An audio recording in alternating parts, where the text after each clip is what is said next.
Ariel and Shell and Rob and the DCO team for putting this, the Functional Foods Symposium. I'm really honored, and it's a pleasure to be here. So what I'm going to do today is tell you about the role of selenium in nutrition and health, and I'll give you a little bit about where the field stands and tell you some controversies, but at the same time tell you the benefits of selenium from a very molecular perspective. So as we know that reactive oxygen species come in all kinds of flavors, and all of us, each one of our cells, produce these constantly during every stage of the cell cycle and during life. However, they are kept at check by a wide variety of antioxidants, such as selenium, vitamin E, C, lipoic acid, and acetylcysteine, and flavonoids that you typically derive from the diet. And that helps to keep a homeostatic balance. And this balance, often we also refer to as redox balance, is really important because when there are instances when there is a stress pathway that is imposed on a cell, what happens is, the cells produce a lot of ROS due to metabolic pathways and so on. And as a result, these antioxidants really come into play, and they try to balance that. However, when the ROS production increases and overwhelms the system, that is when there is an imbalance in the redox mechanisms.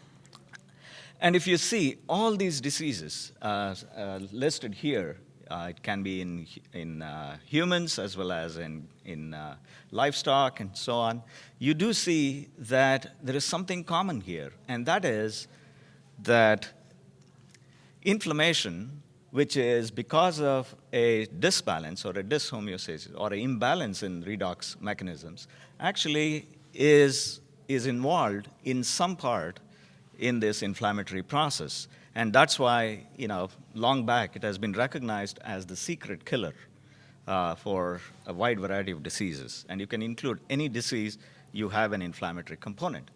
So of these antioxidants, selenium stands out as being really different because the way it acts is totally different from how the other ones do. And I'm going to tell you a little bit about this. So this is, I'm sure you all have memorized this in your high school and middle school, the periodic table, where you have selenium right here, right? Now, this was discovered about over 200 years ago by a Swedish biochemist, physician, and this is Jack Berzelius, and this is his laboratory in Sweden, north of Stockholm. Yeah, it's a small lab. That's where he discovered selenium along with other elements. What is different about selenium is it acts as in the form of a 21st amino acid called selenocysteine. And I'll tell you a little bit more about it. And what we know is that selenium deficiency affects about 1 billion people, roughly, worldwide, in the form of Kishan disease, which is cardiomyopathy, Cashin-Beck disease, osteoarthropathy, hypothyroidism, and a lot of other diseases you can see are associated with selenium deficiency. So after Jack Berzelius discovered selenium, it was, for a little while there was no activity in this area, but then later on it came up that selenium was extremely highly toxic in the 1930s, then also described as a carcinogen. And then in 1957, when it was found to be part of proteins, that's when the whole world turned upside down, and then they started calling it an essential trace element. And then in 2001 and in 2014, we looked at the anti-inflammatory activities and showed that selenium is anti-inflammatory. I'll describe a few things here. And then in 2014, we showed that it has some anti-leukemic activities. So if you look at the DRIs, daily requirement for selenium, you see that you don't need really a lot. you need about 55 micrograms a day, and you can tolerate up to about 400 micrograms. Okay, this is, a lot of people say this is a conservative estimate. There is a little bit of controversy regarding this 400. People say you do need a lot more in addition to this 400. However, there are some studies which say you actually 400 is a lot. You need to decrease it to 250. So this is where there is a little bit of controversy there, and I'll tell you why that is. And one of the reasons is that, of course, we can find selenium in various different forms. There are organic forms, there are inorganic forms. And organic forms come in various different flavors, and when you take these foods, you have mostly organic forms, and selenite and selenate are mostly in fish and a few others. So regardless of how we consume selenium, one thing that happens is selenium gets incorporated as the 21st amino acid. So what it does is it gets converted to this hydrogen selenide, just like hydrogen sulfide, and then it is converted such that it can modify a tRNA, which has a serine, to convert the serine to selenocysteine. And then it recognizes with, it binds to quite a few proteins, and then it recognizes a stop codon that is present in a lot of transcripts. And then what it does is it incorporates selenocysteine there. And then when the ribosome hits the next stop codon, that's when it terminates. So we actually have rewritten the genetic code to include the UGA as not just a stop codon, but actually a selenocysteine codon. Okay? And not many textbooks talk about this. So this whole pathway of incorporation is actually regulated by an element in the 3' untranslated region of messenger RNAs called the selenocysteine insertion sequence. So if you look at genomes and look for that selenocysteine insertion sequence, you can actually now come up with new selenoproteins, which have more than one UGA codon. Okay? And that's how we identified a lot of selenoproteins that we did not know in the 1900s. So in 2006, 2007, Gladishev's group did this analysis, a genomics analysis, a bioinformatics analysis, and then that led to the discovery of a lot of selenoproteins. So in the selenoproteome of humans as well as other species, we can see there are a bunch of selenoproteins for which we know what the functions are, and for some, we have no idea what they do. This is also an issue because we don't know, we know how they are regulated, but we don't know their function. So until and unless we identify what they do, we cannot really, put this story together. So many of us, including myself, we are trying to understand what these selenoproteins do. But what is known in the literature is very clear, that selenium and selenoproteins, at least the ones for which we know the activities, are really important in a wide variety of diseases, from Parkinson's, from thyroiditis, from, I mentioned the Cashin-Beck disease, cancers, and so on. Many of the selenoproteins are involved, and part of this data comes from the fact that we have now been able to make some mutants in mice and study some of these pathologies. So the other part of the coin is that, we know that selenium deficiency, therefore, is really, something that we need to supplement, and such that you don't see any of these diseases or pathologies. However, if you give excess of selenium, what happens is you see selenosis, that is selenium toxicity. You also see alopecia, and then dermatitis. But then there is a slight increase in cancer as well as diabetes. So this is where the field gets a little muddy. And in fact, this is interesting because the reason why that happens is because there is something called a U-shaped relationship between selenium dose and effect. So under deficiency, we know all this happens. In adequacy, where the selenoproteins are optimal, you see a lot of things go down. However, when you give excessive amounts, this happens. But we don't know what that excessive amount is. And that is, if you look at it from a prostate perspective, we see that when you increase selenium, you increase selenoproteins.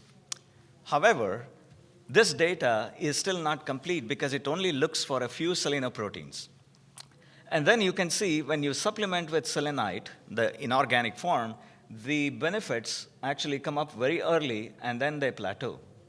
However, when you give it with selenomethionine, the benefits are seen later on with higher dose, and then you see a sharp decline, and that could be harmful.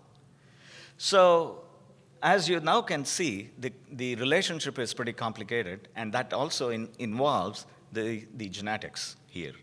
And the genetics of not just selenoprotein synthesis, but also the selenoprotein metabolism is really important. So if you don't metabolize, you accumulate a lot more selenium. That is exactly what happens with selenomethionine. It gets recycled in the body such that it stays for a long time. So we need to understand a little bit more of this. Then there are also single nucleotide polymorphisms that have been detected, and you can correlate that to the disease. There is also a huge exposure in the environment to heavy metals. So selenium is known to complex to heavy metals such that it is bioavailability is decreased. And then certain drugs that we take on a common basis, non-steroidal anti-inflammatory drugs actually mask the effects of selenium, and I'll give you an example a little bit later. And then finally, selenium distribution in the body is dependent on the microbiome because bacteria also make selenoproteins. So the moment you take selenoproteins, it has to be taken up by the bacteria and then distributed to the body. So that takes some lag, as well as that takes some recycling there. And then in 2017, there was a very nice study that was published from Lenny Winkel's lab in Switzerland, where she used modeling and neural network analysis to look at soil selenium and what soil selenium will happen, or what happens to soil selenium as in the next 50 years or so with climate change. And what they came up with is really disturbing, because what they showed is that in 2080 to 2099, there is going to be a depletion in the soil selenium stores. So we get selenium from the soil, from the plants take up and then the animals graze on that. So there is going to be a vast selenium deficiency that is going to be coming up. And we have to be prepared for this. So with that said, let me tell you why that is, because as we know, in any disease, as I told you, inflammation is important, and timely resolution of that inflammation is also important. So in the context of a wide variety of diseases listed here, from endotoxemia to colitis to anemia of inflammation, hematologic malignancies, my lab has been looking into this at a molecular level. And what we know about inflammation and resolution is that, we all get inflamed, but its timely resolution is very important, and that timely resolution happens because the first responders, the neutrophils, are immediately taken up by macrophages which come in by a process called efferocytosis, and that starts the resolution so that you can resolve any inflammation in a timely manner. So during that process, this efferocytosis, or cleaning up of the apoptotic neutrophils, is a rate-limiting process which turns these macrophages from bad guys to good guys, or pro-resolving macrophages. And then, along with that, there is a lot of metabolic changes that happen. So over the years, my lab has looked at some of these processes and shown that the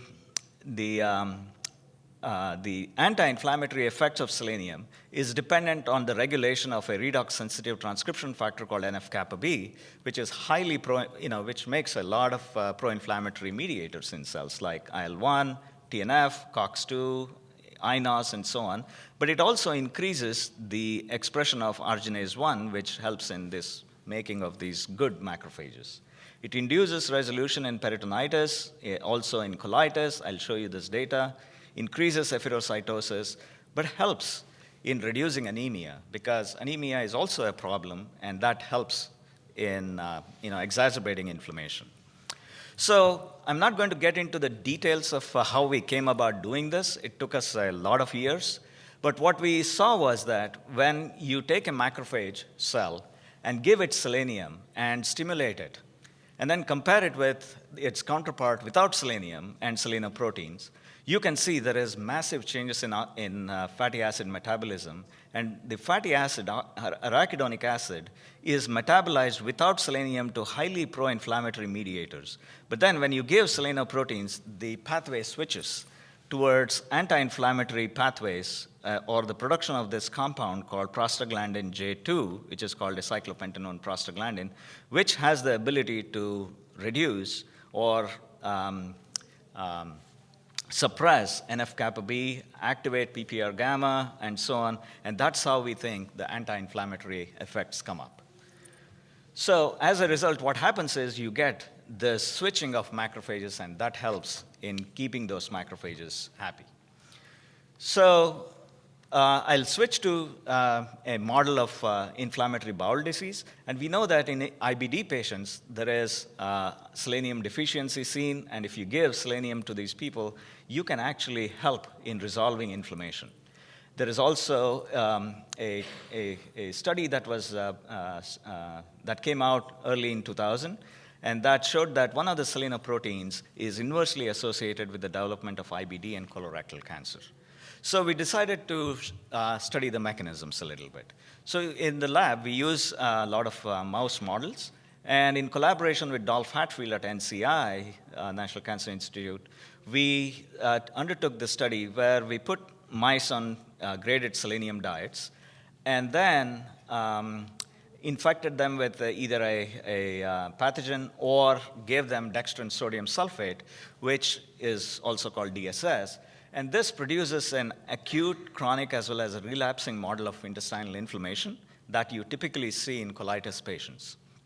It leads to massive infiltration of macrophages to the colon, and then it also helps in our studies. So what we saw was that when we gave a lot of selenium, we saw that the change in body weight was actually decreased compared to the deficient mice. And the mice that were deficient actually did not survive past about 10 days, whereas the ones on adequate versus supplemented and high selenium actually survived. There was less colonic lipid peroxidation, and you can see the colons were shortened by inflammation and deficiency. So even in pathology, we saw there was a massive change in pathology. The intestinal structure was retained by selenium supplementation and high selenium.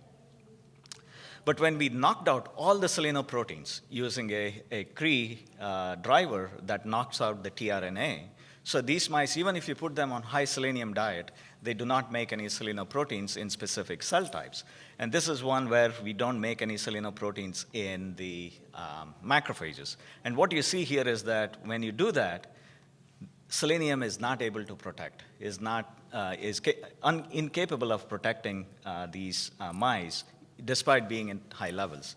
That tells you macrophage selenoproteins are extremely important for inflammation. One more thing inflammation does is it causes something called anemia of inflammation. Though we know anemia is caused by iron, anemia of inflammation is very common because even when there is inflammation, what happens is the bone marrow shuts off, and shuts off making white cells, but it starts to make it shuts off making red cells and makes white cells. So that leads to a transient anemia. And so that transient anemia is really harmful because it causes hypoxia. So what we saw was that when you just have mice, you have, on different diets, you see that deficient mice have actually anemia, and that correlates to a lot of erythrocytes that are damaged by oxidative stress. So, and then when you give them a hemolytic agent like phenylhydrazine and cause anemia, the mice on selenium deficient diet do not make out at all. They just die because they cannot sustain that oxidative stress. So, what we have done in the lab is that we have tried to understand where is selenium and selenoprotein playing a role here. What we, this is just a summary slide. What we see here is that selenium helps in the red cell development, particularly from pro-erythrocyte to basophilic erythrocyte. And again, macrophage plays an important role because macrophages in bone marrow or in the spleen where red cells develop actually help in nursing these cells. So they provide nutrition, and so if you don't have selenoproteins, these cells do not progress and you get anemia. When you add selenium, they can move forward. So you can see macrophages play a very important role in the red cell development.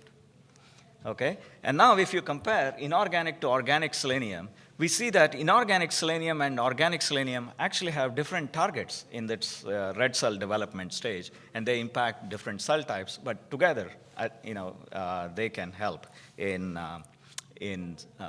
helping with this erythropoiesis. So along with erythropoiesis, what we have also done is looked at other white cells. And what we have seen based on literature is that when you have, take myeloid leukemia patients, it could be CML or AML, you see that those patients have low selenium levels. And that has been correlated to disease, severity in leukemias. So in leukemia, as you know, there is increased white cell counts. And there was one study done in 1956 where they gave selenium cysteine, this compound, to patients of leukemia. And they found a huge decrease in their white cell counts. So it actually resolved leukemia. But they had no idea what was going on. The study was stopped, and nothing after was done.